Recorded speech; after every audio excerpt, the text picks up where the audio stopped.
Hello everybody and welcome into another fantastic week here of League of Legends on the NECC 2 stream. Fist and Shofchan getting ready for our Champions Great Lake Showdown between Conestoga College and OTSU here in our Champions Great Lake. Both teams 3-2 Shofchan, so should be a very exciting match for us here today.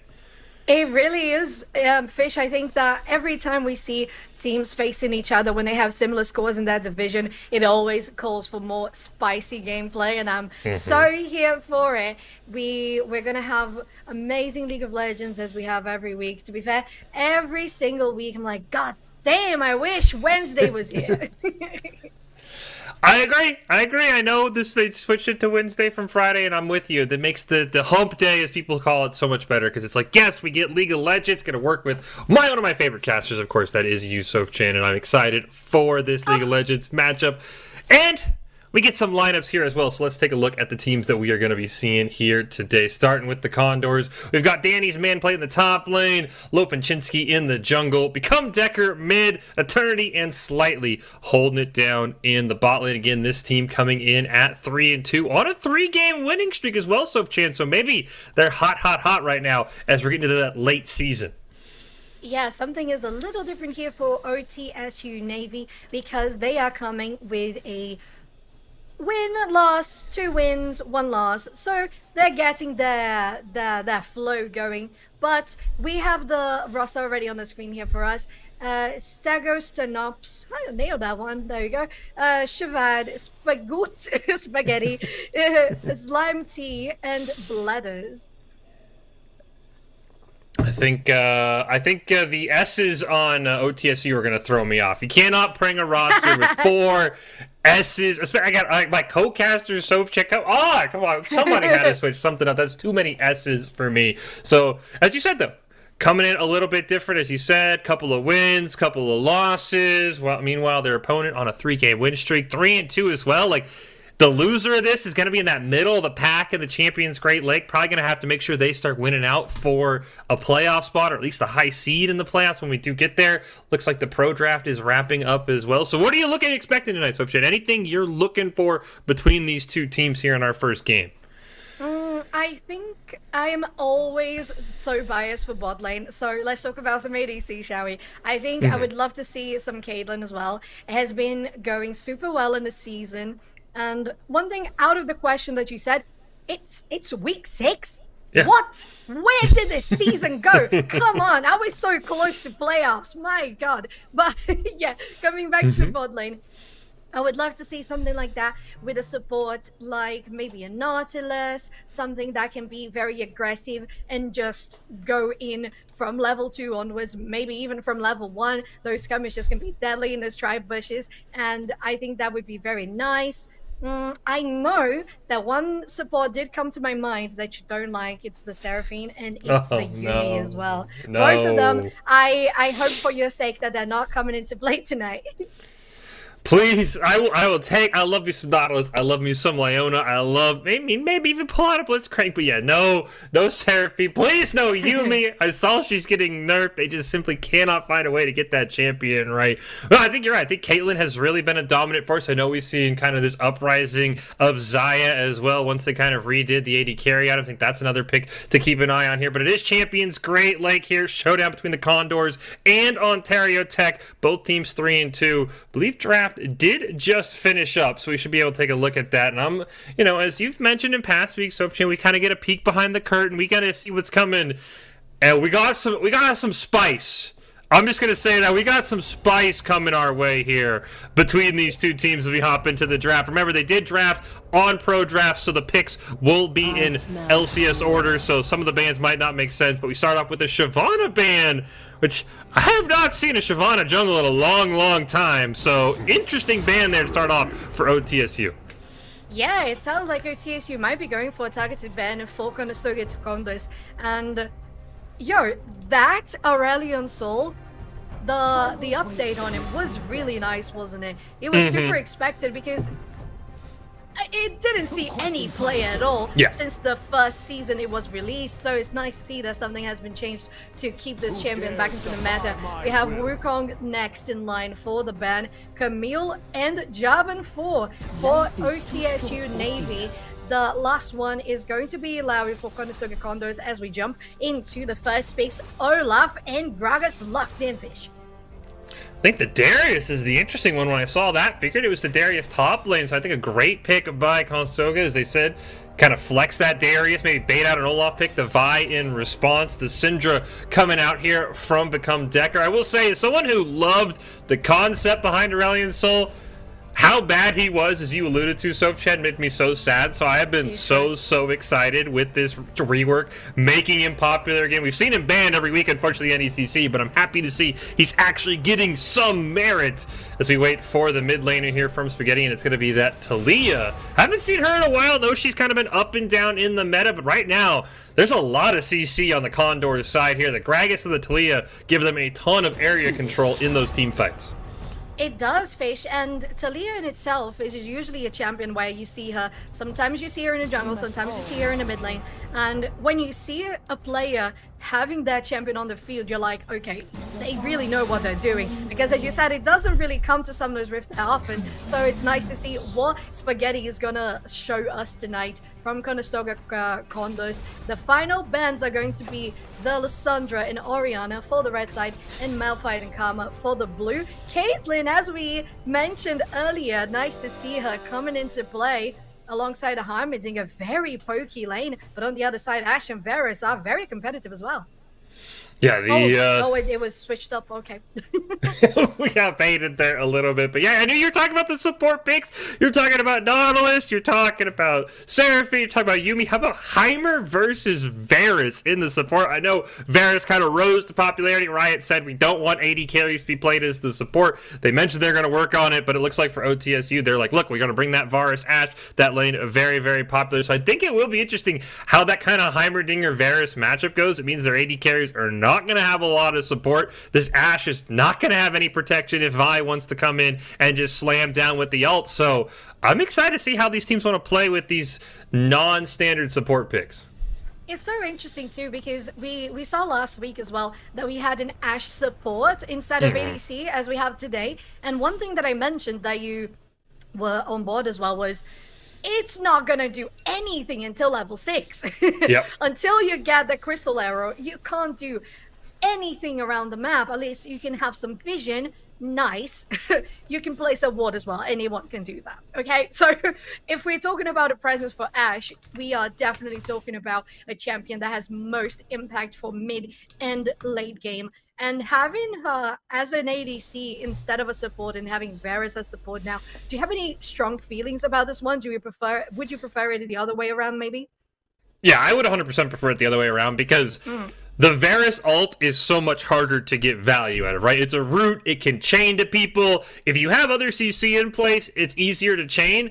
But as you mentioned, that Ashe ult, especially if you can go in a support build where you can maximize your CDR, it's like a 30-second cooldown at rank 3. You're just firing those off. If you get a pick, boom, we go in. If you miss, all right, everybody just wait 30 seconds. So I'm definitely wishing those would have been the other way for OTSU. I do think the Varus has some merit. I know Varus kind of was actually the new meta 80 carry support this season, so maybe that's what they're going for.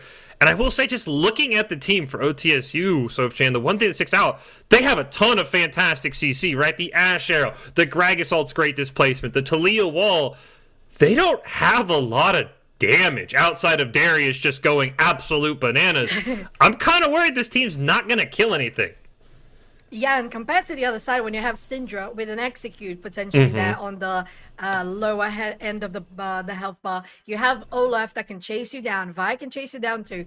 Caitlyn is going to be doing massive damage with those crits. We have seen her in action recently, and oh my god, sometimes she doesn't even need to get a headshot. She's going to be doing crits after crits after crits with her build, and that's going to be so good because, as you said, Darius is going to be one of the main damage dealers for OTSU. If, for example, Talia doesn't grow as much.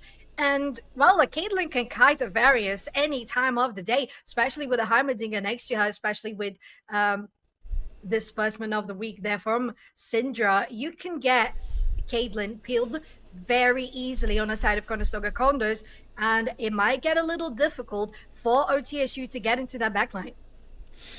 All right, Rob, I'm totally with you. I think that it feels like this is Conestoga's match to lose, at least just based on the draft. Again, I know we've got about 30 plus minutes of League of Legends that can completely change that, but no, as you said, I mean, Vi can go in. You mentioned the Syndra execute. I feel like Olaf wins that matchup against Gragas because Gragas, unless he goes that bursty build, isn't going to be able to kill an Olaf who's just eventually going to heal back up. So I think there's going to be a lot of risk that OTSU has to take, a lot of pick somehow, maybe an early invade, but as we're just a few moments away from hopping into game one, it seems like we're both on the same page, but I'll let you put your pick out there, Soph-Chan. Who do you got for game one here in our Champions Great Lakes Showdown? Just putting me on the spot just like that. Yeah, oh my god. Okay. I'll take it. All right. I would say Condors just based on draft for this one. I think they have a more solid composition. They have ways of protecting their damage dealers, their carries, and I think that as an ADC main, I value that. I appreciate it. And considering OTSU potential of just getting exploded really quickly with Varus, with Talia, with the Ashe, you don't have that much to protect you.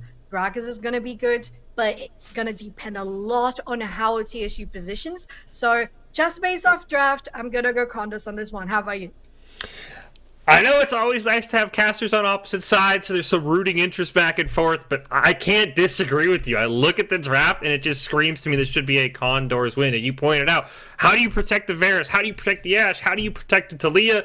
I'm curious about this Darius jungle pick. I believe it was their first pick. Yeah, it was the R1 for OTSU, so maybe they tried some shenanigans, get a favorable matchup. When they saw the Olaf come out, they flexed it down, so maybe there's some Darius pop-up, but I'm with you. The Condors comp just looks too strong. I think they're going to regret that Varus pick. I think they would have probably preferred something you suggested, maybe the Nautilus, something. I'd even take a Seraphine in this comp, something to help them out.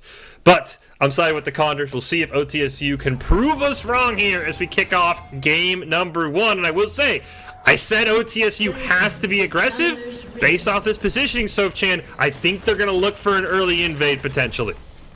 It does look like Sofish. They're gathering here. 5 stack on the bottom lane. There's just a Heimerdinger. Might have been able to spot them. They have definitely spotted them now. And they're going to have a lot of damage onto them as well, but Slightly is still safe under the turret. Yeah, unfortunately, Varus, looking for that scouting, gave away his position. As you said, they get some damage, but Slightly can just easily heal all that off. They don't have a lot of great early CC outside the apprehend from the Darius, so they would have had to have someone in very close range to be able to pull that one off. But so far, nothing that OTSU can do. And it looks like we might have had a bit of an issue, so we'll hop back in as soon as we can. So, but I like the idea, right? I feel like that's what OTSU had to do.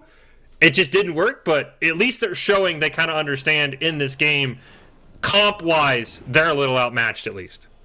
Yeah, and I think that at this point, if you try to pick someone out, you have the most poke, right? You have the Ashe, you have the Talia, you have the Varus, so that's definitely going to come to your advantage. But at the same time, as we mentioned, they're going to have to be very smart about it. Sorry about some technical difficulties on our end here. We're going to try to fix that as soon as possible. We don't want to miss anything out from this game. But so far, just regular pathing, regular farming on the jungle. Nothing much to spot. Yeah, nothing too crazy right now, as you said. Does look like the jungler's starting on opposite sides, so won't even get that early jungle collision between the Darius and the Vi, potentially, unless maybe Darius looks to make a play. Thought maybe we get a flash forward by Danny. One more undertow. Oh my goodness. Nearly picks off the Gragas, but that's going to be an early back and maybe even a teleport here for Stigo. We'll have to see, because he is at risk of dying at any moment now from this Olaf. So close, Gragas, they're gambling for their life. They had just that one potion to keep them healthy, and it worked. It was very, very close, but it worked. They decided to stick for this lane here. They thought it wasn't going to be wise to lose anything, but bot lane is already going very aggressive on this one, Fish. Later's taking a ton of damage. Those Heimerdinger turrets, as you pointed out in the draft, Soph-Chan going to give the Condors a ton of poke. some damage coming out, but he steps on the trap, and Eternity actually gets in range. And this is something this OTSU bot lane cannot afford, is this early damage onto Varus. As I think Slightly wants to go in, but nothing quite yet. No stun there onto Slime, and he'll back away. Yeah, so far we saw a couple of aggressive positioning from OTSU. Some comeback from Condors. They're gonna try to get around here with the Fog of War to help them. I don't know if it's gonna work. Yeah, they baited and going in with a flash and the dash as well. Very close, takes the flash away from Stagger's enough as well, and it's gonna be a nice successful trade. One flash for the other, but still good for the Olaf in the top lane. Spaghetti taking a bit of damage. We got a flash in the mid lane, a dive onto Stego. Great tower baiting up top. They'll trade kills 1 for 1. But first blood does go to the Condors, and some fantastic job managing that tower aggro from Danny, just standing there. And each team picking up an early kill. Both junglers getting in on the action as well. So even game across the board, and Slightly in company. They want that engage, but this Heimerdinger is starting to run out of mana, which is going to be a concern. As right now they're going to turn on and force the flash away, but Slime T's Q still goes off, and it's a kill for the OTSU bot lane. Yeah, getting very, very proactive. Both teams on this one. One on 2 for OTSU.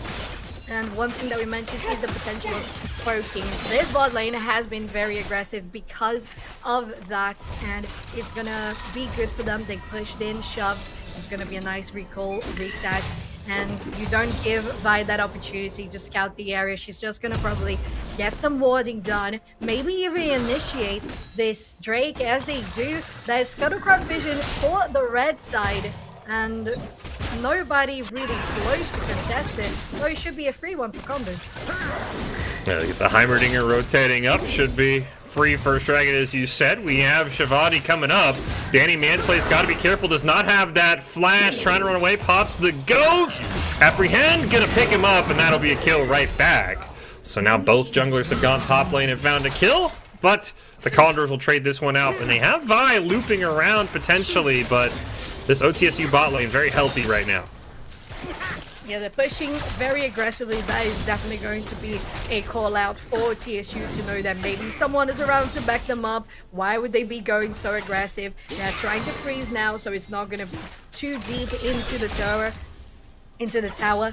But you still have so much potential for pushing that this bot lane has, and it's going to be easy to come back, push a little ball back, and guarantee that they're going to have a good position on this lane. Do you see maybe a counter gank mid here for Lopinchinsky? You can see the pings coming out. Yeah, both junglers actually going to run into each other, but the Weaver's Wall going to cut off the Vi. Come Decker barely flashes out of range of that Apprehend, and here comes Vi right on top of the Darius, and they pick up the first kill. So a fantastic counter gank from this Vi gets one back for the Condors in the mid lane. I don't know if that was intentional, Fish, but here comes Vi. It's from her theme song when she was released. I love it. All right, we're getting onto this one. Both teams not letting the ball drop. They have so much happening on one side and then trying to capitalize on the other. OTSU definitely on the upper hand for this last minute. They're gonna get on this Vi, maybe potentially get a kill on the Olaf as well. And Fish, maybe they're even gonna take the Darius Plus, and they do. Yeah, fantastic Ragnarok from Danny, picks up one. Can Spaghetti and Stego get in range? There's the ult. It is going to knock the Olaf back. He almost has Flash, but he's going to go down to the Ignite as Flash came off cooldown. So close to escaping. So another 1-for-1 trade, and that really has kind of been the name of the game here. It's 4-3 in kills. Everything has been almost dead even across the board. Really, the only major difference is that jungler CS. Everything else within a wave of itself, and I'm still waiting for somebody to kind of break this lead wide open, Sochip. Yeah, we're waiting for it. Maybe it's going to happen in the next 3 minutes when we have the next Jade spawning. The damage here, nice! They managed to get a dodge slightly dodged. And the block from the Ashe helps as well here, keeping everyone alive. Pacifier, so close. Heal's almost up for Blader, so he's free to stay. Meanwhile, Slightly does have to back. Could be a chance, depending on how close this Varus is to level 6, throughout the Chains of Corruption, get the root. And he does hit level 6. This is a very scary spot for Eternity. He does have the cleanse, however. And I think Varus, realizing that, simply going to channel the back. Throws out the Chains of Corruption, and it just misses. It was a very smart play, though. They saw that Caitlyn had no mana, so she wouldn't be able to use the nets. She would have to flash away. But the confidence on Eternity that she knew that it was going to be just out of range, very well controlled there by the player of Condors. And they're going to try to push it very, very fast on this bot lane as well. So they managed to get this wave collapsed under the tower. But other than that, as you said, it feels dead even everywhere we go. This could be, in the next 90 seconds, a spot for the Condors to kind of push their lead. As you mentioned, they picked up the first dragon. They're shoving out wave. They starting to set up for this ocean dragon here, which would be their second, as they are going to pick up that river scuttle. So there'll be no vision in the river for OTSU. When this dragon spawns, the lanes are pushing. This is perfectly set up. But the problem is, it's about 60 seconds too early for them to do anything about it, Sopchan. And Vi will look for the invade, and there's nothing there either. Yeah, I think you're spot on there, Fish. They have all the vision control. Look at this river. There is no ounce of it that has left without, with a fog of war. Everything, there's just a little bit here and there, some pixels that are blind, but someone that is not blind is just by going in with the flash and the Q. They managed to get this kill very, very easily and getting the goal for Eternity as well on the Caitlyn. Super well executed. Gonna bring down the Herald, and maybe that's where the gold lead starts to be built, is in the objectives. You've got Dragon up in 20 seconds. Lopinchinsky gonna back. Probably could have stayed and just taken this dragon on spawn, but wants to try and get back to full health is Danny. Gonna pop the Ragnarok jump right onto Stego, gonna dodge the explosive cask and force the Gragas' flash. But this Olaf very low flash forward. Wow, what an aggressive play. I did not think he was gonna get that, but he gets another kill onto this Gragas. That was outstanding, Fish. Wow, they managed to come back just to grab that axe. They flashed in, threw the axe again, got the final auto attack. Oh, and in the mid lane though, Spaghetti doesn't even want to let this Syndra live. They're very close to dead. The Ignite is not able to finish them off. They have to flash away Shavadi here, and the Ace in the hole very close to a shutdown. But all of a sudden, OTSU gets the domination and a priority here for the day. Dragon does get picked up, not by the smite, but by Ashe, so it's 1-1, and it's Cloud Dragon time once again. Sopchan, I know last semester it felt like every game we did together was a Cloud Soul, and game 1 of this series is no different, as it's another Cloud Soul, which really kind of has to hurt a little bit for both these teams. There's Infernal Dragon was a possibility, Mountain Dragon was a possibility, even Hextech Dragon was a possibility. Instead, we get Air Dragon, and we do get a Weaver's Wall coming down, and this time, Syndra's not getting away as Stego picks up the slam with the cast. Meanwhile, bot side, Slime Tea very low, but able to disengage. Here comes the Darius, though. He wants this kill, doesn't have his flash, though. Gets a perfect stun from Slightly, but I think the damage is just simply too much. Slightly tries to bait it out, save his AD carry, but the apprehend is gonna land. The Noxious Guillotine doesn't kill, though! So Eternity gets a 1-for-1. Can you believe that? Oh my god, I wish we had a replay, because I think, let's break it down. We had the first stun from Heimerdinger Slightly hit that incredibly well. Fought on the Darius, managed to get a flash inwards, so they would bait the enemy team for themselves and not on the Caitlyn. Caitlyn manages to get under the tower. Darius is going to commit. They go forward, grab her. As you said, the guillotine is not going to be able to take them down. It's going to be so close. She still has enough to be able to throw the last 2 auto attacks, and all of that because you had Heimerdinger having the attention of Slime Tea and Bladders. Bladders probably. Just on the Heimerdinger instead of Caitlyn. So it worked super well for them. It's smaller than the diagram. Hey, even with the non-traditional support pick, slightly playing that support role well, realizing you've got to kind of sacrifice yourself for the 80 carries. He does take quite a bit of damage. This turret is basically one shot, though. Eternity could walk up in range. They have 40 seconds. I think they probably should have committed. That's 160 gold or 80 gold. 160 gold you're leaving on the table with that plate. Really want to see them try and find a way to get this Slime Team Bladers trying to prevent it, though. But I think you got to be aggressive here. Don't leave that gold on the table.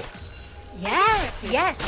I think that having Lopensky here, they might be thinking that they have enough time, but it's very tight now on 15 seconds to go.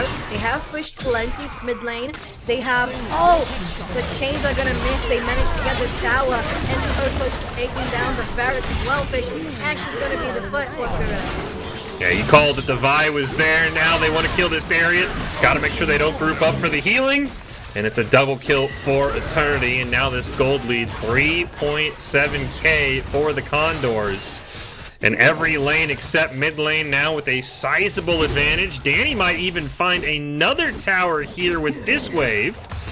And we're going to see, he might even try and jump onto Stego. Does get knocked away, pops the Ragnarok. Very low health. Is going to fall, but does at least get the tower. Yeah, they do. The barrel there was very satisfying. Just one hit KO. But I think it was very clever from Condors to push for the towers on both lanes. They had that amazing play happening on the bottom with the Vi backing them up. Syndra as well was around the corner because they were doing a nice 1v1 against Spaghetti too. I think they... Did that come into a loss for Syndra? I think so, because the Talia is on 2 and 1. So it would make sense. But it was still enough to keep the attention away from the bot lane, and they managed to get that one for themselves. So are they getting the Herald? So nice control, up to 4k gold on the lead now.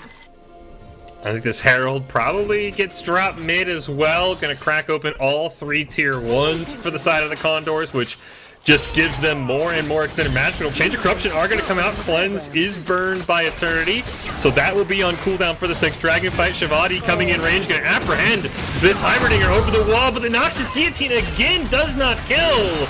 The arrow only going to land onto the Caitlyn. 90 caliber nets away. Shivadi actually picks up the kill onto Heimerdinger. And the nice heal keeps him alive. Meanwhile, Danny gonna pop the Ragnarok, trying to run down Spaghetti. Flash over the wall. Can he get to the blast cone in time? Oh, he's so low. And Vi's coming around the corner. This undertow misses. Ignite goes out. Danny's got to be careful. Uses the W for the shield, and Lipinski gonna come in and get the kill.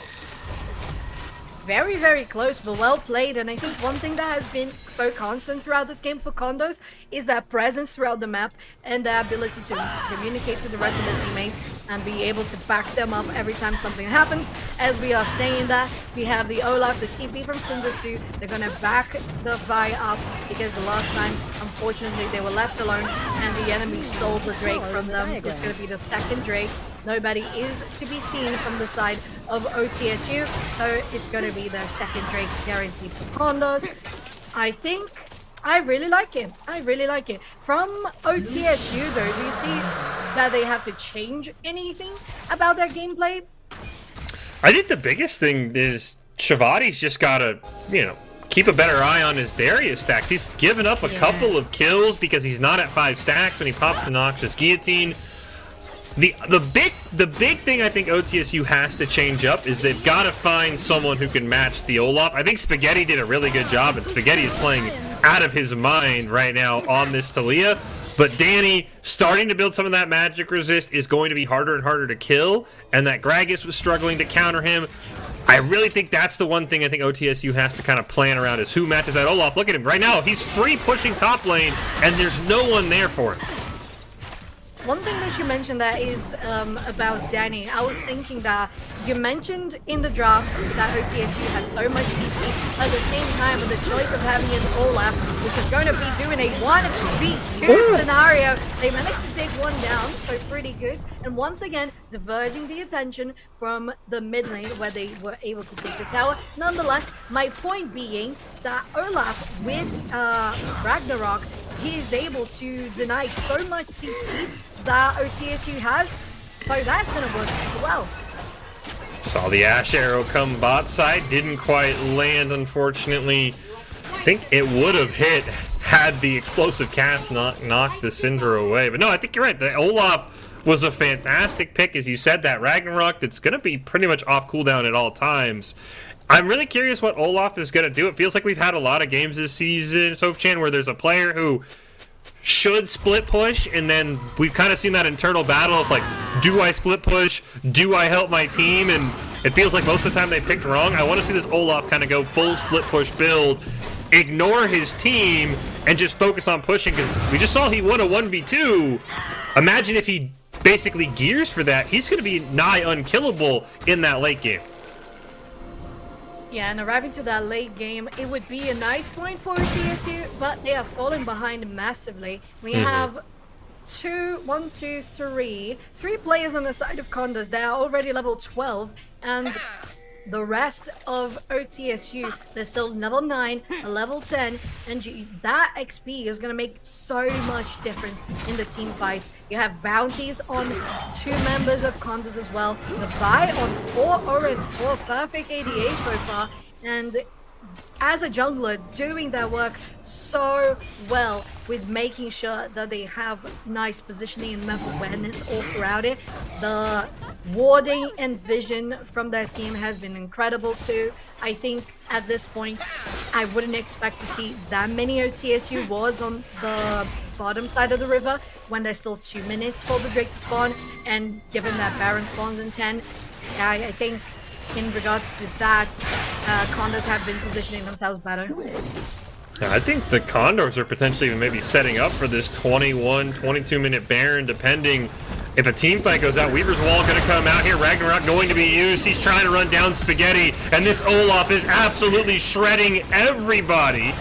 As the Ragnarok fades, trying to run away, going to throw out the undertow for the slow. Here comes the rest of the team. Nice knockback onto Darius, and there's low health bars. Lopatinski wants to go in. Here comes the Ash Arrow for the shutdown. Come Decker, gonna flash in. Alt can't quite finish off the Darius. Here comes the ace in the hole. Oh, wow. And it somehow hits through all of that traffic. Eternity now gonna create some distance. They pick up one. He finds a triple. Does he have one more in him?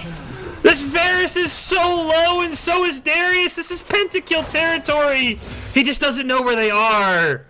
Oh my god, Fish is gonna be Olaf Danny that's gonna try to get this one in revenge, but Shavadi says, nah, your head is coming out, and you're not gonna take this one. But oh my god, it felt like everything was falling apart for Condors. They went in, first was the Vibe, they were pinned down, they tried to escape, they died. Then you had Syndra become Decker, trying to get an execute. Probably that was some bit of healing that they didn't notice, and it was out of execute range, and they couldn't get the kill either. They died instead. And then all of a sudden Eternity says, let me clean it up. And they come, get the 3 kills, and massive, and maintaining that Caitlyn on 7, 1 and 10, having finished the Gale Force and Infinity Eye. She is doing massive damage. I'm still shocked that that ace in the hole found its way onto that Gragas, and not only that, it hit Gragas for about like 15% of his life. I didn't even think it was going to kill, even if it landed, and it did. But now we get set up for another team fight. Dragon is going to be started. Chains of Corruption going to land here onto Slightly. The Crystal Arrow to fall. 3 ults for a support Heimerdinger, though. You have to wonder if that was the correct play. Dragon at 4K. Ragnarok going to be popped. Trying to jump onto Spaghetti, and he goes down. Looking to finish off the team, and they're caught in the blender. Danny over the wall. The ace in the hole once again. And you got to question Sofchan if 3 ults onto Heimerdinger was the right call there for OTSU. I have your answer, Fish. It was not. it was not the right call. Oh my god. You even had Eternity trying to get a trap below slightly because they thought, well, this teammate, my support, they're dead. They're done for. They're done for. And you see the enemy just wasting all of that ultimate, it's like, okay, keep on doing it. It's fine. I don't mind it. And then instantly after that happens, as Lively gets knocked out, you see Danny and Lopasinski just going in so fast. They ran that so incredibly fast, and they managed to get a pin down on the squishies, and basically you have Eternity behind on the backline dealing all the damage with no one from the red team even getting remotely close to them.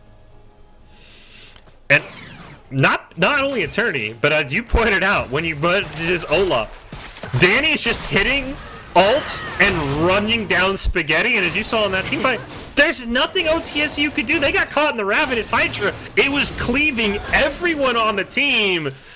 I would have loved to see the damage from that fight, because I think Olaf actually might have done more. But how do you stop Ragnarok? You don't have disengage if you're OTSU. You just kind of got to eat it, and he's running at Spaghetti and killing this Talia every single time.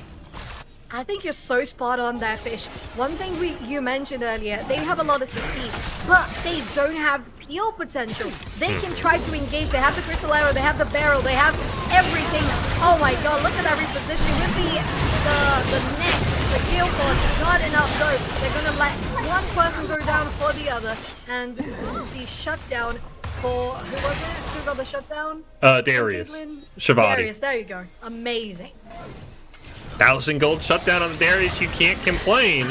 The only problem is all the while, Danny's pushing bot side. He gets the tier 2 bottom lane tower, gonna keep pushing, forces Talia to rotate up. Lopinsinski gonna flash in as Bladers flashes away. So a couple of flashes blown, but that big bounty at least gonna help out OTSU for now, but this Baron is just kind of letting the Condors slowly chip away at the base. We're slowly approaching almost 10k gold lead for Condors. They have all the domination, the control for that jungle. They have the wards, they have vision, they have taken all the buffs. They're going to position here for this next Drake. And wisely enough, they have the detection wards. They don't have just regular wards in the pit, which is something that I mentioned before from OTSU. The vision they had was always a little bit mistimed, and it was just about to expire when the buff was actually going to come up. But this one is going to be another 1v1. Shivadi has to run for their lives, flashes over the wall, and manages to escape. Flash for Ghost, traded out there. No, as you said, the warding, as you can see around Dragon, it is all for the Condors. There's only 2 pink wards in the inventory of any OTSU members. Lopinsinski knows this Darius doesn't have flash, does not have the escape. The Q does miss. Cease and desist gonna come out. Ace in the hole. Gonna finish it up though. The Ash stun under tower. Not enough at this point in the game, unfortunately. Ace in the hole at point blank. Gotta love when that happens. They were thinking that maybe they were gonna try to escape, so the distance would be good with Ace in the hole. Wasn't even necessary. They're pushing really hard, but there's so much clearing that an Ash, a Talia, and a Varus can do, so they managed to take this one out very easily. OTSU trying to protect that base as much as they can on almost 1 minute on the clock for the next Drake to spawn. It's going to be the soul point for Condors, and it's essential for OTSU to try to deny, to try to contest this one, because then they're just going to be the fastest boys in the land. Unfortunately, it doesn't look like we have the ult blown there by Spaghetti. Stego now forced to flash away. So it's a flash and a major ult that are not going to be up for this dragon fight. As you said, this has to be a contest from OTSU to stop the Cloud Soul from going over to the Condors. And now they're going to be doing it without maybe their only really way to stop Olaf. You cannot Ragnarok through the Talia wall. Chains of Corruption go out onto Lopinsinski. Nice stun on the Bladers. It is going to get the block on the Ace in the hole. Here comes a great explosive cast, but there's just no damage from OTSU. Darius the first one to go down. Stego trying to run away. Undertow nearly takes him out. Slime Tea trying to do the best he can to kite. But what we talked about in the draft, starting to burn OTSU, they're just not doing enough damage anymore. Yeah, and they don't have damage, they don't have front line. When they do, they just get caught off because you have a Syndra. The Syndra is going to stun the Gragas, the Darius, the Heimerdinger is going to do the same. You have both players, Danny and Lopasiski, going into your backline, dealing so much damage as well. And at the same time, as you said, no damage to be dealt on Condors. And with all the towers standing on the blue side of the map, I will repeat, all the towers still standing on minute 27 of this match, Condors are really looking like the better team. And now we get to a point in the game we talk about all the time, so Chan, how do the Condors finish the game, right? That's maybe some of the hardest thing we've seen from some of these teams in the NECC, finding a way to secure that victory. A pick here on Conestoga would be a great start. It is a 2v2. Explosive Cat's going to start the disengage, and Danny and Decker will simply turn tail. With Baron up in 20 seconds, they don't want to throw away a kill, and I think with this Baron, that's what the Condors want to use to start to shove into this base. Yeah, Danny pushes very far on this one, but getting some damage too. But they're going to be knocked out really easily with the rest of the team from Condors following up. This might be going into an endgame territory. How is Danny still alive? He ran in both carries and survived. I thought for sure he was dead. And that should be GG. It's just Slime T and Bladers alive. Flash forward from Lipinski. Can't quite get the kill, but you've got a minion wave pushing. You should at least be able to get one Nexus tower here if you want. And oh my god. Now this should be over. Oh my god, what a 30 grand eternity. That is even illegal. Oh, the position from the wave as well in the mid lane. That is so fortuitous for Condors. They're going to be able to take not only one inhibitor and another Nexus tower, it's another inhibitor in the mid lane.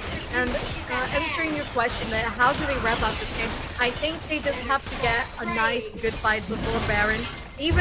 I don't think you even need to think. I don't even think they even need a Baron. There we go.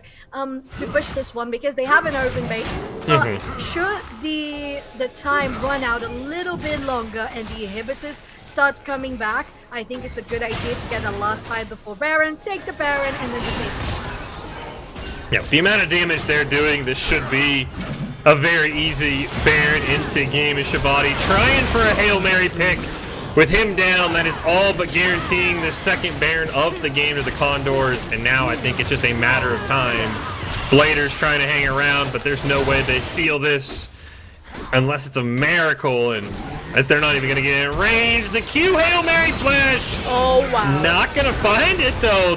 There was no smite up on this Vi. Meanwhile, here comes the GG. Slime T gonna go down here as soon as that stun fades. Stego gets a little bit of save with the seismic shove, but with only 2 members alive and a Baron, this should be enough for the Condors to win as they'll pad the stats and look to push in the base and claim game number 1. Yeah, pretty easily as that. They guarantee the soul point, the Barons, and the game. Very beautifully wrapped up. I think that attempt from Bladers as well was really good in trying to steal. It would definitely have bought a little more time, but I don't think that there was any space for OTSU to still try to come back after this one. It's already 30 minutes on the clock, and there's so much that they were already behind. So I think it was indeed a good effort, flashing in, getting the arrow from Varus. They immediately get knocked out, unfortunately, as it has been happening all throughout that match. And fortunately for the Condors, really well executed. And if I am them, I am looking to do a very similar playstyle. I would still keep the Caitlyn if it's open. It has been doing wonders. The Olaf, as you mentioned, Danny, how are they managing to be alive that long? Incredible.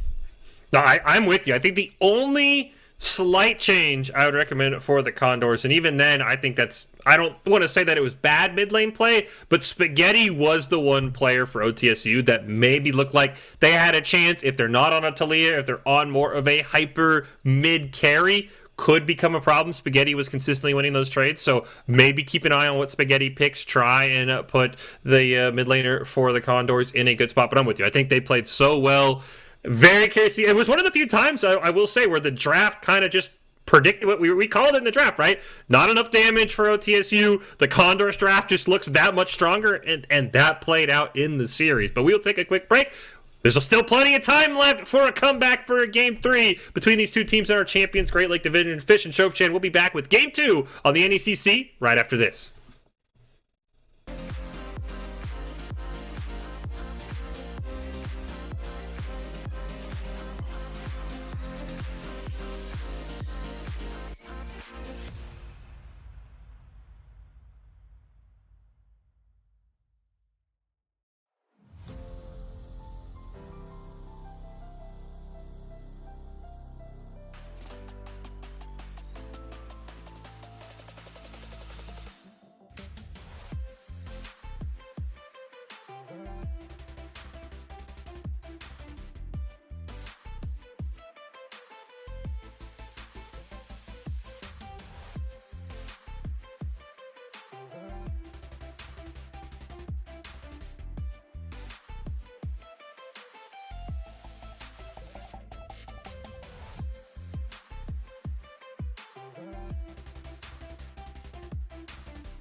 Welcome back into League of Legends here on the NECC 2. We've got Conestoga, OTSU, Fish, Sofchan. We're all here ready for Game 2. The Condors, pretty dominant Game 1 win once they got rolling. I will say, jungle, a major factor, right, Sofchan? They only lost one major objective, and as you pointed out, I didn't even notice this. 0 towers lost in an entire game. Unbelievable. So what does OTSU need to do here heading into Game 2 to keep this series going, Sofchan? All right, let's go from the bottom, right? Mm-hmm. First off, get your vision going. Yes. Buy those wards, get that vision going. Mm-hmm. How do you think you're going to know when the enemy's trying to get an objective if you don't see them? Second, maybe go for a different draft, I would say. I think a couple of things didn't feel that great in the previous match around that draft. Thirdly, I would say, for example, one thing that ended up being a massive loss for OTSU was how every time Darius was going in trying to get someone in the backline, they failed the guillotine. They had to nail the Noxing guillotine, and it didn't happen. I think it only happened like once or twice the whole match. So what my advice on that would be, make sure that you're seeing everything very precisely on the numbers side of things, that you know exactly the stats for your champion, so you know their strengths, their vulnerabilities, and you can actually have that going on in a better way with your composition. I think that second part, that last point with the Darius is a great point as well, because Darius feels like he needs Flash Ghost, right? I know Darius Jungle is a thing. They first picked it in game 1. I assume is an intentional flex pick. Maybe that was going to be Jungle the whole way, but you lose so much value when that Darius cannot have the Ghost in his toolkit. He gets kited. We saw it a bunch. I'm completely with you. I will say the one thing I would add, find a way to keep Spaghetti as your carry. I thought Spaghetti played phenomenal versus Talia. He was out poking. He was out dueling a Syndra time after time after time. Get Spaghetti on something he can be a little bit more active on would be my one thing. It doesn't need to be crazy. It doesn't need to be a Kali or a Katarina or something crazy like that. It just needs to be something a little more active than the Talia. But I think you absolutely nailed it. Now for Conestoga, I think a lot of the same things that, they ran in game 1, they could probably run back in game 2. I'm assuming there'll probably be some bans. Is there anything from Conestoga that you think they need to change, or do you think if they just come in with the same game plan, they'll wrap this one up? I think they would. If they came with the same game plan, I think they would wrap this one up. It would definitely be important as well for Condors to respect OTSU because they know how they're playing right now and OTSU can't get to adapt. So that's going to be very important. So Conestoga can do many things in the same way, but they have to know that OTSU is going to adapt to it. So they have to keep that in mind. I think one thing that you said around Spaghetti, so spot on, love it. Maybe a possibility of a champion that works well on its own and that can make massive difference in team fights in the mid lane would be assassins on the sort of, not exactly assassins like a Zed, but something of the likes of a Yone, maybe a Yasuo. I don't know if he has been banned, if it is even played by this player, but things that can work like that, where you just go in, do massive damage, and you have the tools to come back. Because you had Spaghetti doing super well with the boat, but all of a sudden they just didn't have the backing from the rest of the team. But enough talk about predictions here. Let's have a look at the bans. Already confirmed OTSU, Caitlyn, Vi, and the Aurelion Sol again, and Shyvana, Camille, and the Talia, as we mentioned, for Conestoga Condors.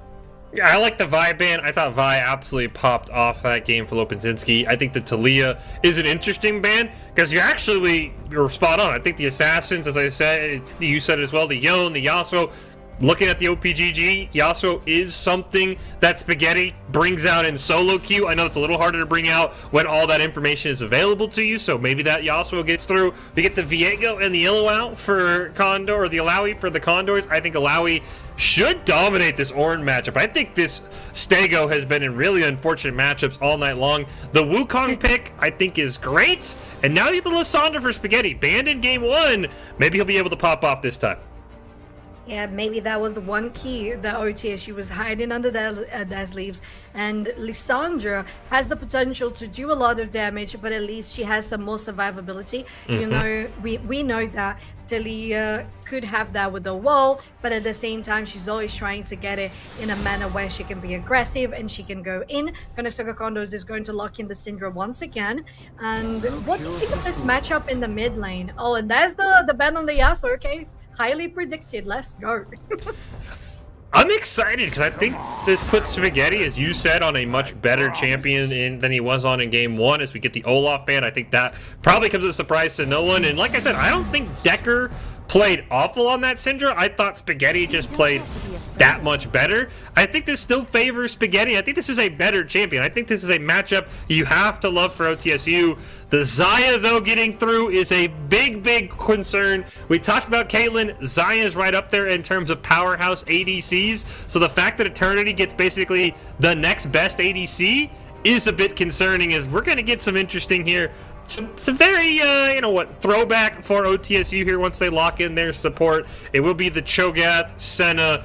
So this was a very interesting bot lane that I'm not sure how I feel about it. Oh, okay. Why don't we have a Rakan on the screen? I too. wonder. Yeah. Why don't we have the lovers, the bot lane, the best ones together? Okay, I will take the Thresh though. I haven't seen Thresh in a long time. Maybe this is just going to be a storyline themed with where Thresh just takes down Senna and puts her in their lantern. But speaking of Cho'Gath and Senna, I honestly have never thought about this matchup in the bot lane, and I don't know. I just don't know.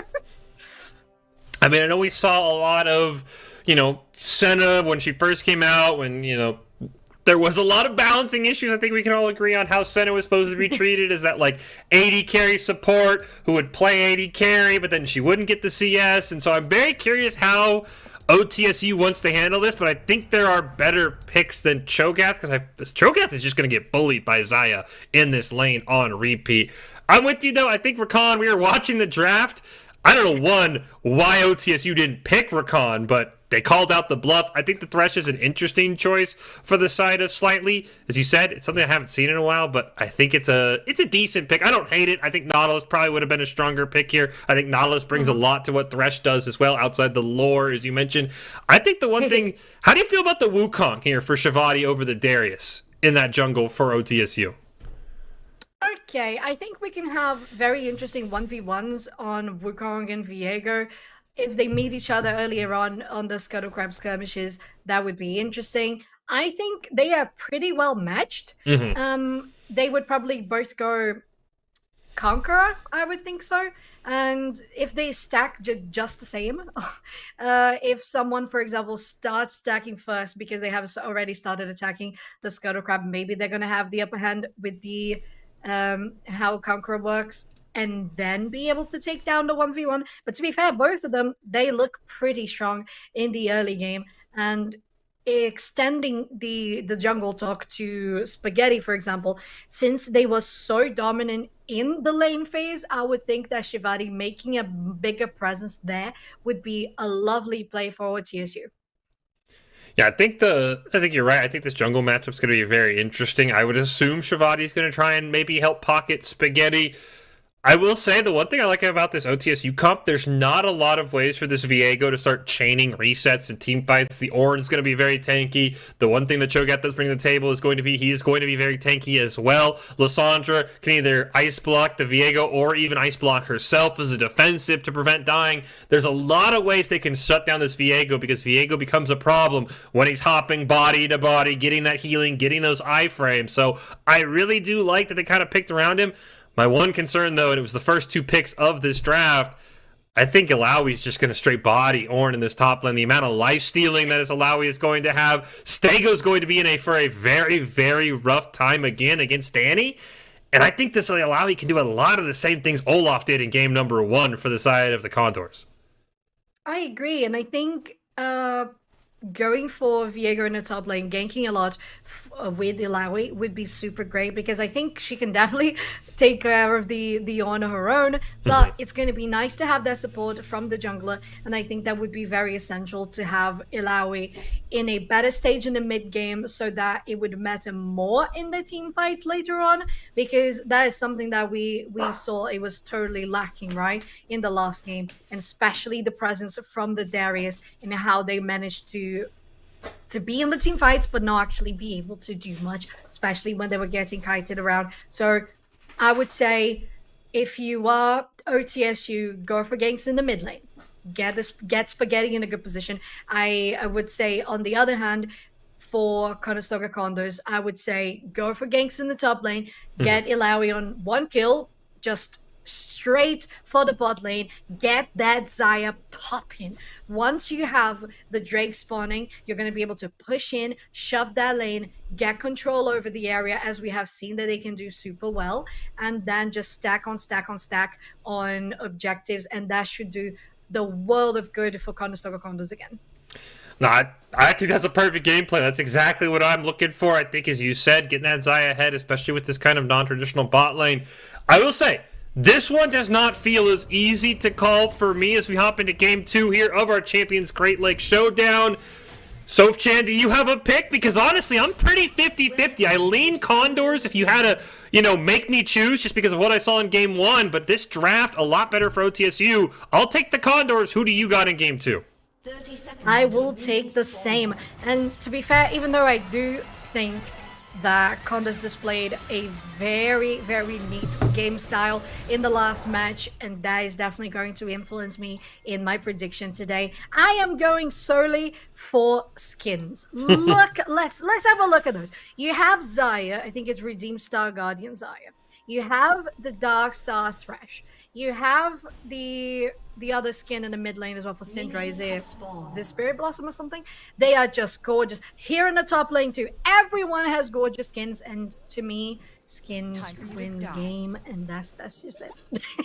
I will say the only counter for the skins, and I couldn't quite tell because he was standing in the brush, is what skin we have for Slime T. If it is Gentleman Cho'Gath, which it's not, there's not even a skin on that poor Cho'Gath. Never mind. Oh no. I'm one of the few. Gentleman Cho'Gath is the best legendary skin Cho'Gath has. You can miss me with Battle Cast, but unfortunately, it is a naked Cho'Gath in the bot lane for Slime T. The poor Cho'Gath. Oh, amazing. All right. Let me just have a look real quick here. Yeah, so we have Shivadi and Lopesinski with Conqueror, as I mentioned. So one thing that can happen is their encounter in the Scuttle Crab. We'll see if they're going... Yeah, they're on opposite sides, so it would mean that they wouldn't meet each other. But we'll see how that's gonna go. And Slime T, please surprise me with your gameplay as a Cho'Gath APC. I want to see what this is all about. I do think the one thing that this lane really depends on is how well Bladers can, not CS of course, but find ways to get those stacks. Is Danny gonna jump onto this Ornn? Nice shatter though. There's a ton of damage coming out.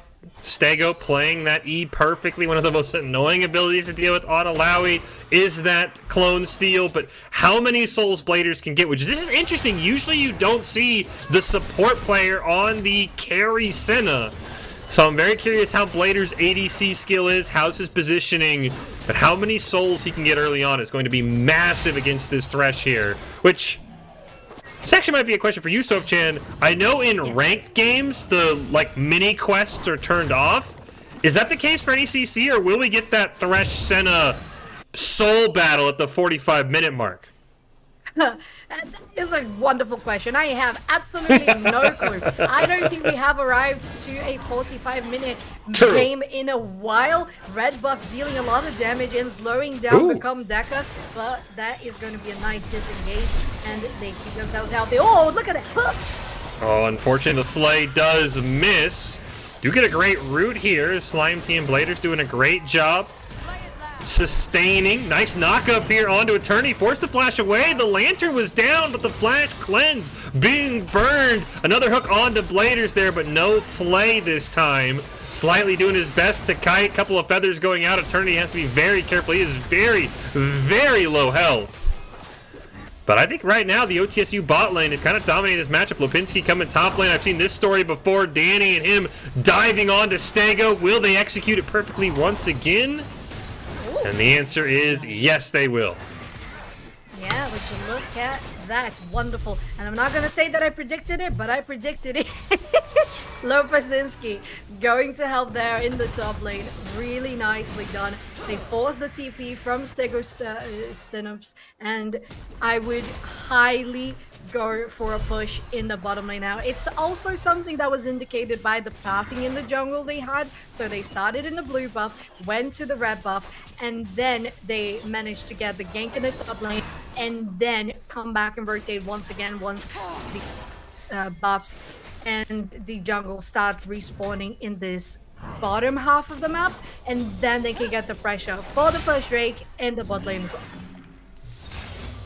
I've really been impressed, though, by this bot lane of OTSU, I will say. Doing a great job against Eternity and Slightly. I'm very curious so far. I mean, last game we saw basically as soon as Dragon spawned, the Condors were all over it. Lipinski's down there, but nothing too crazy right now. And so, curious how long it'll take him to pop onto that Dragon, if at all, for the Condors. I think they're having good communication, that Fish, because we can see that Viego is still farming that jungle, so they probably communicated, said, all right, you can delay a little bit the push in the bot lane so they can come in. It's gonna be shoved. They're not gonna be able to take any towers because they fear that I'm around, and then you can come back, push while they're resetting, and then we can go straight for the Drake. They are on that Drake, though. Shivadi is up there as well. Meanwhile, Danny going to jump once again right onto Stego. Not quite level 6, though, for this Alawi, but will break the clone, and that's going to just be more damage onto this Ornn. Spaghetti coming down as well. On to Become Decker. Gonna try and jump forward. Actually doesn't take the root, but he was out of mana as well, so that playing a role, and that should mean this is a free dragon, is this Lissandra. Not enough mana to help contest down on that dragon. Yeah, good decision from Shivadi, though, to go in the mid lane, force that as well, and Lopesinski hovering the area, getting that presence as well, so you don't let your opponent feel too comfortable, and that is being very well executed. Slightly is going to the mid lane too to back them up. So I think both teams are really trading well what they have in front of them. So far, Condors ahead because of that first trade, but I am really enjoying OTSU bringing a more adaptive playstyle this time around. Oh, Stego is just begging to be towered over. Danny is around. Lopinchinski in the area. Here comes Shivadi, though. Another just fantastic poke by this Alawi. That will... Ooh, slightly looking for the hook. The death sentence not going to land, though. Viego now coming into the jungle on Shivadi. Neither jungler level 6, so no Cyclone to escape. There's a Blast Cone there. Wukong actually going to Blast Cone back into the buff. That could be a crazy steal. Meanwhile, death sentence, but a nice knock-up from Slime T should be enough to potentially finish. Slightly the feathers miss. Oh, Shivadi's so low, gonna flash over the wall, but theirs becomes Decker with a great kill. Another death sentence from Slightly. Saw the call to Forge God come out top lane, but nothing comes of it, and this is simply just gonna be a dead Ornn, I think, and that is the case for Danny and Lopinski once again. But Danny?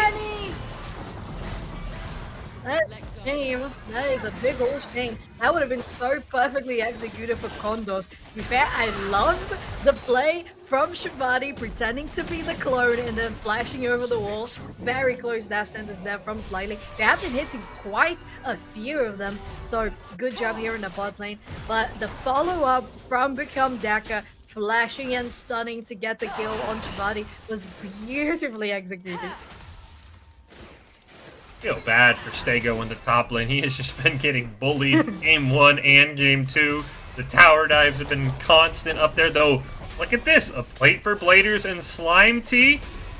I think this bot lane, I will have to say, Sofchin has surpassed our wildest expectations, at least early on in the game. They have, and I agree with you. I believe that if it was a Nautilus, it would be easier for Condors to have that fight going, because Nautilus is going to be more beefy anyway, and you're going to have more survivability.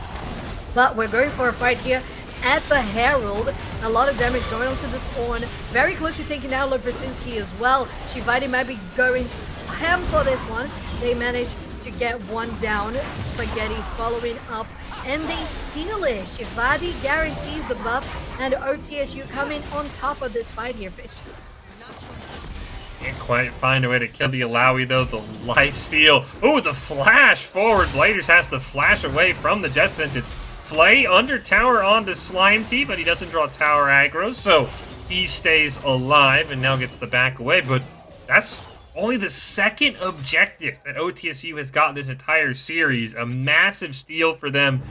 Now, where do you put this Rift Herald, Sofchan, if you're the side of Shivadi? I would say the mid lane. Oh my god, Eternity taking down in the blink of an eye. Spaghetti might be in the wrong spot. He managed to get some damage dealt. They interrupt the dash as well. Very close. One auto attack should suffice, but they flash forward to take this one and guarantee that no Spaghetti would be left uncooked. Oh.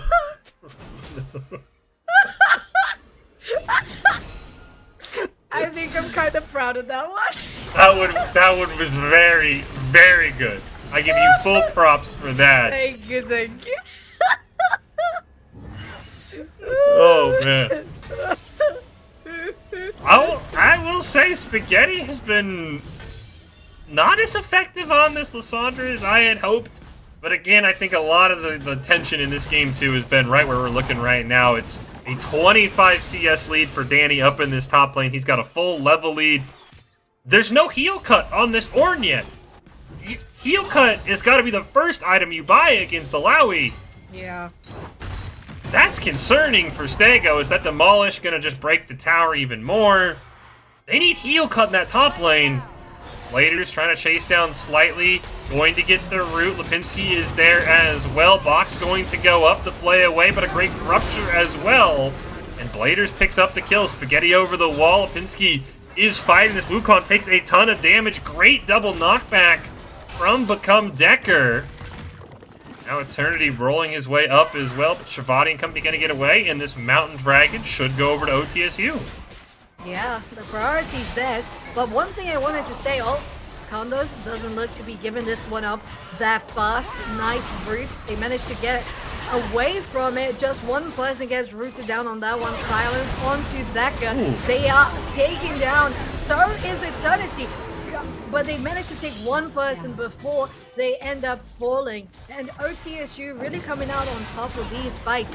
Fish, one thing that I wanted to say is that blast cone that popped Eternity away from the fight, if that was from any of the players on OTSU, well done. Well hecking done. That was incredible. That was a fantastic blast cone, as you said, and I did not think OTSU was going to win that fight. Again, I think the one big thing is how they're going to find a way to try and take down this Alawi in the top lane. We do get an Infernal Dragon this game, so a meaningful dragon in Game 2. Sorry to all my Cloud Soul enjoyers, but it just simply not have the oomph as everything else. This is a massive dragon, especially if you're OTSU. If you can continue to find ways to use your bot lane advantage, they're going to absolutely annihilate these Drake fights. And I will say, the big difference, these ruptures from Slime T on Q gets another knockup. I have very rarely ever seen a Cho'Gath with this high of an accuracy on his knockups before. He's landed almost every important one. They have, and that is working super well. So one thing that we mentioned, Slime T, show us how to do it, how to pull off this matchup. Yeah, you definitely are. Right now, with a lot of CS in front of Eternity, and the pressure that they have been able to input this one, the Senna is gonna be forced to stop that back.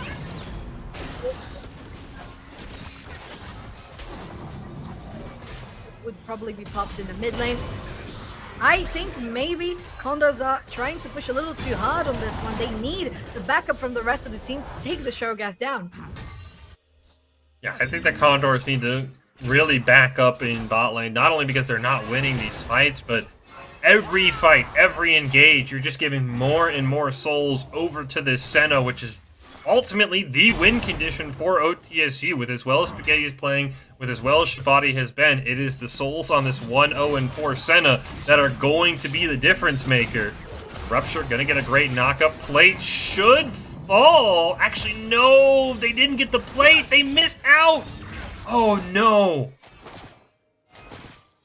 Yeah, very close. Condors again, always in a spot where they almost get things popped. Box is gonna be popped, and it's gonna be a takedown for Viego Lopasinski, really putting some pressure here. And every time we see something happening that's good for Condors, is gonna be Viego around, but a targeting turret is gonna take them down. Zaya gets the kill though in the top lane. It's gonna be Danny in a very, very bad spot. But, well, if you fight around these tentacles, you're gonna be slashed to death. And so they did. There's so many minions as well to back up on this wave.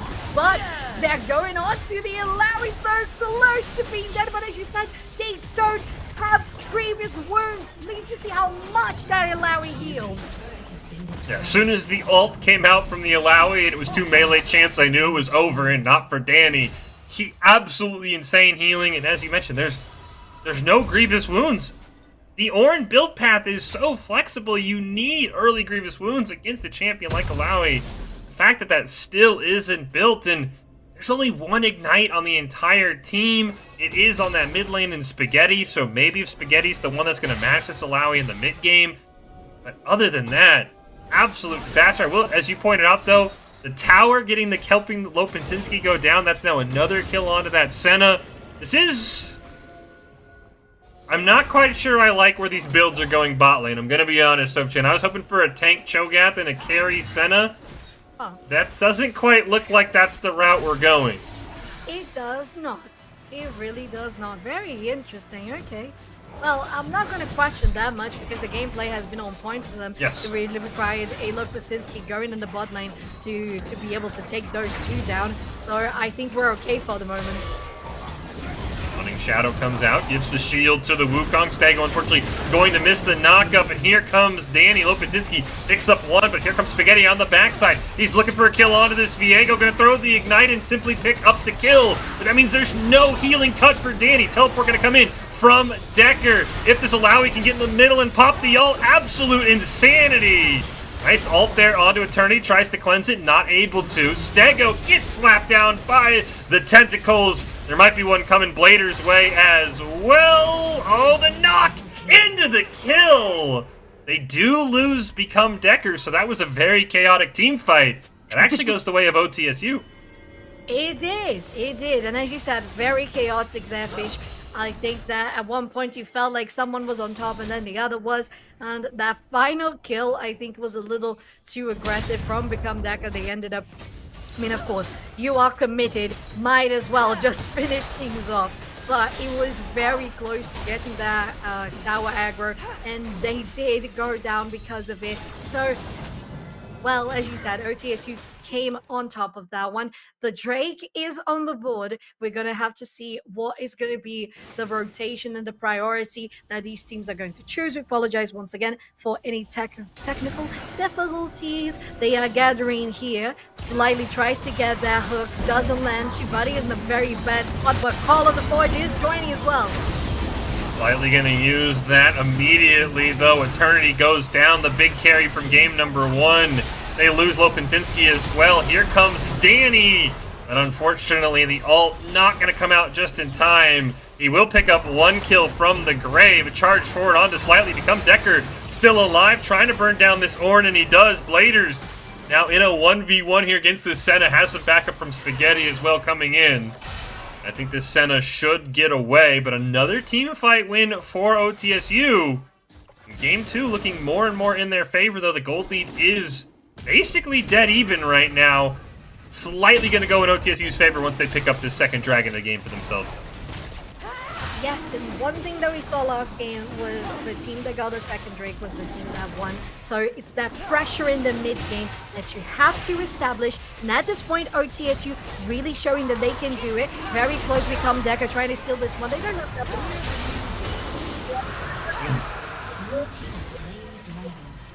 Tries to happen. There was a TP as well. I believe it was Stenovs that went for joining the fighting. But OTSU guarantees that Drake, as you said, and we're gonna fight for another one. Shivadi might be getting caught up on this one, and they're very close to dead. One more hit, and it finishes off. Lopasinski has been taking most of the kills.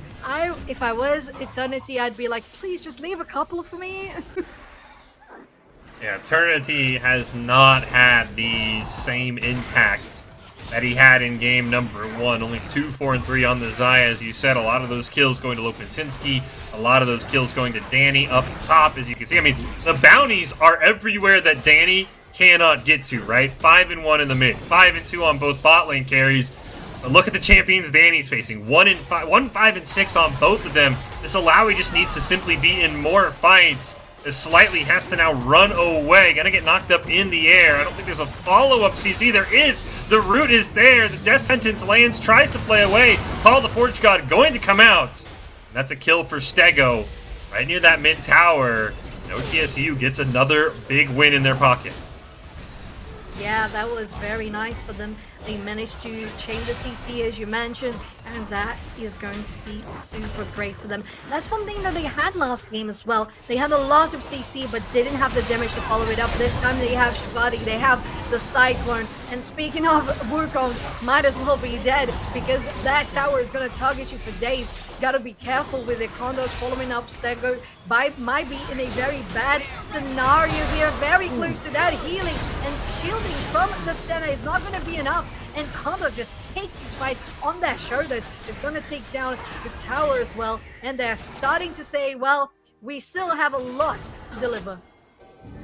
One problem for the Condors. Unfortunately, that kill doesn't go on to Eternity. He's begging for some of that gold.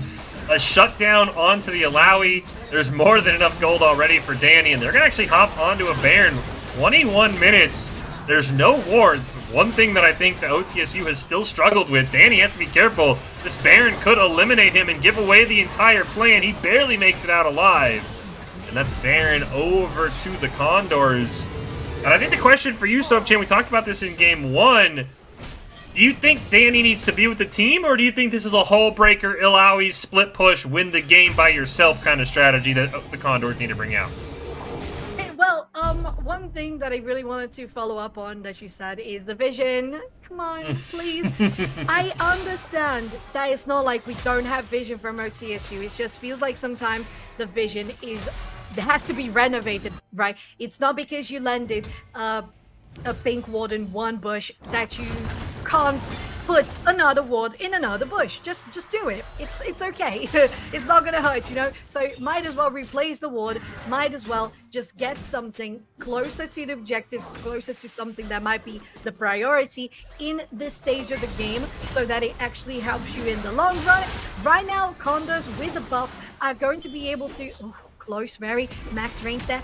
They are going to be able to push and even defend much better because OTSU had the advantage on it, and this time it's going to be them trying to defend the hyped up boosted minions. Danny Lopinski up in this top lane. Stego trying to defend best he can. Slime Tea on the way up as well. The more melee that are in range of Danny, the worse it's going to be. There is still no heal cut on the side of OTSU besides this Ignite. Please, please, someone, Thornmail, anything. Yeah, it doesn't look like they're building anything like it. In the mid lane, we had a lot of pushing, but Spaghetti is going to go onto this mid lane and become Deca. It's going to go down really quickly because with the backup from the team, we have Shivadi, which is one of the biggest damage dealers in the game as well for the side of OTSU. It's been working wonders for them. Let's see how they can wrap it up. If you are Condors, you have the buff. There's still 15 seconds, and you have the priority in your position in the river as well. And how does OTSU defend this before there is another Baron spawning? I think the big question for this Dragon is what Danny's going to do. Will he join his team? Will he continue to split push? Does have the teleport available as the Dragon spawns. He's going to channel the back. And I think this is just a conceded Dragon here from the Condors. Even with this Baron buff, it is going to put OTSU on Soul Point. The Hull Breaker is going to be finished for Danny, so now we know what he wants to do. He wants to split push, and I think this is a huge thing that OTSU has to deal with, because looking at this team stuff, Chan, I don't think anyone can 1v1 Danny, so it's who has to be taken away from the team fights in order to slow down this Alawi. Yeah, and with Soul Point just ahead of them for OTSU, that has to be their priority. They have to get the warding done. They have to position themselves for the Soul Point. It's going to be so massive to have the Infernal Soul at their disposal. There's not going to be any lack of damage whatsoever this time around. But they're going for an engage. Nice dodge. And Slightly is going to copy the ultimate before the rest of the team from OTSU can gather. Here comes Danny with the teleport into the mid lane. Call the Forge God's going to come out, but it's Spaghetti, the first one to fall. Shivadi going to go down as well. Danny trying to jump onto this backline. A nice triple root, though, coming out from Bladers. Double stun from Become Decker, and here come the Condors pushing down the mid lane. They try to jump onto Stego, not able to find it. Another fantastic E from Danny, going to put more damage and more tentacles in the way. Slime Tea with a Rupture Snipe. I think this is going to be a mid-tower for sure as Bladers and company have to back. Yeah, they're going to push this one.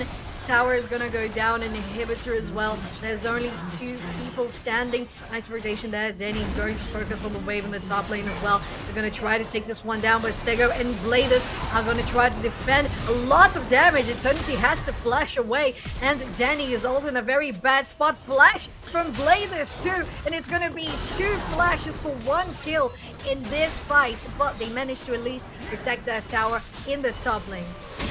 Would have liked to see Danny turn around. He had the leap of faith, which gives, I think, 75% lifesteal when active, as now Eternity goes down as well. Good news here for the Condors. There's nothing on the map for OTSU, right? There's maybe a tier 1 bot lane, a tier 1 top lane. There's nothing of value for them to take while these two members are dead, unfortunately. Yeah, they're gonna try to do something. They have eyes on Lopesinski. The root is gonna land. The flash forward from Slightly is gonna defend them, and they're gonna take down the center. Follow up from Become Decker as well is another one down, and this time the backup from OTSU was crucial to try to turn this fight around. Lopesinski going down on health. Become Decker is still there, but there's still so much in that health bar to be able to do something. Spaghetti coming though. Eddie looking to try and turn things around. Cannot find a way in. Does have the Frozen Tomb if he can find one on to Lopesinski, but that was the Viego that I was worried about. The Reset City coming out. Lopesinski going to try and go in. Stego and Slime Tea channeling the backs. Rupture going to miss.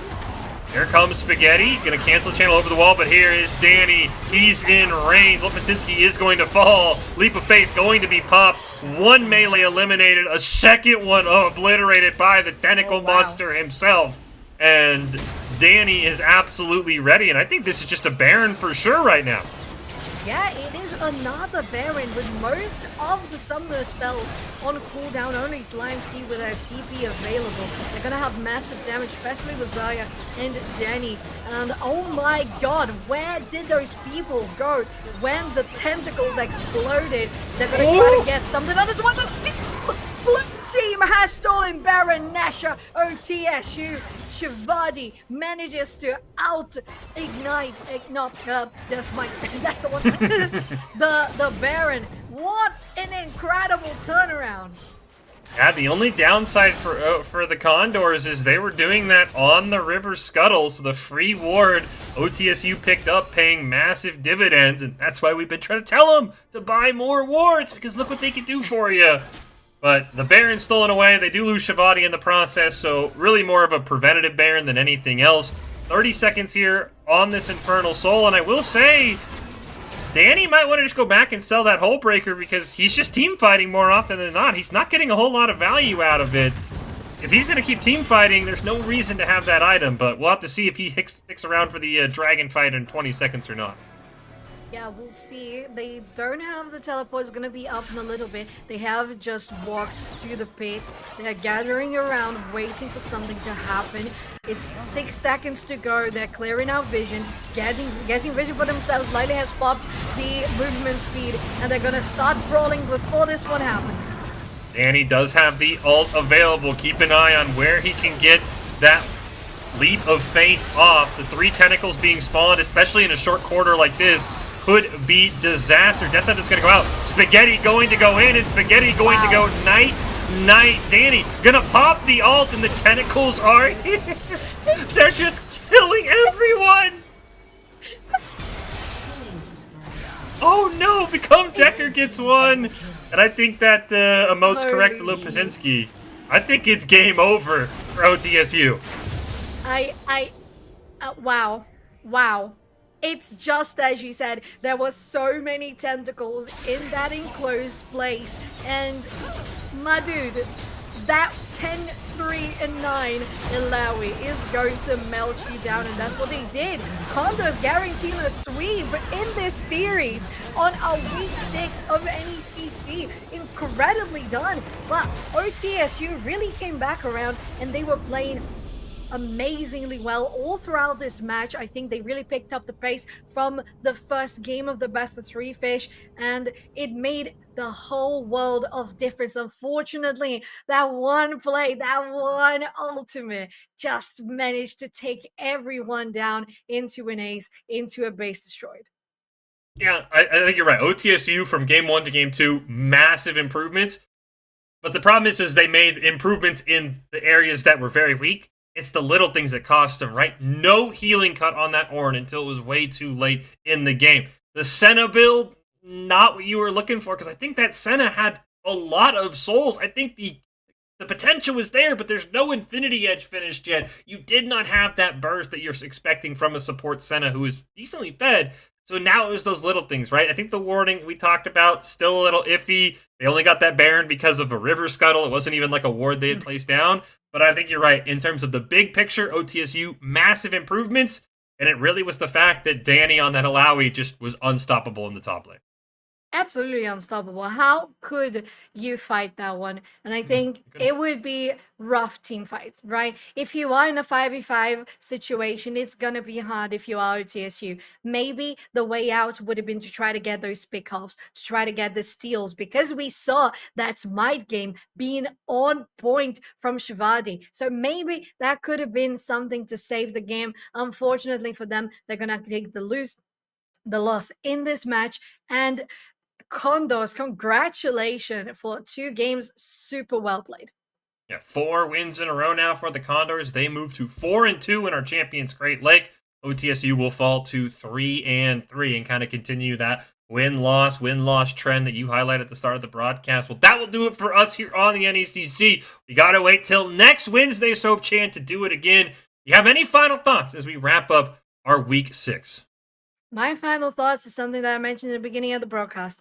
How did we get here? This is so fast. Yeah. 6 weeks. Where did the year go? I don't understand. All of a sudden, we're just so close to playoffs. And I am excited, beyond excited to see what we're going to bring to the table in the broadcast, because we all know we have many divisions, many conferences happening all at the same time on these Wednesdays for League of Legends, for all the other days in the week, for the other titles. And what we can bring to the table for the broadcast is always smashing. So I hope to see maybe one of these teams that we have casted in the season previously going into the playoffs, smashing those games, getting incredible plays, and just making us just so hype and allowing us to bring incredible content to the audience. Soapchan said, if you're a video game fan, come back every week on the NECC. If you're a League of Legends fan, we'll be back next Wednesday with Week 7. How did we get here? Exactly what Soapchan said. Cannot believe it's almost over. We got League of Legends next Wednesday. That'll do it for us tonight, everybody. Have a great evening, and we'll see you guys next week.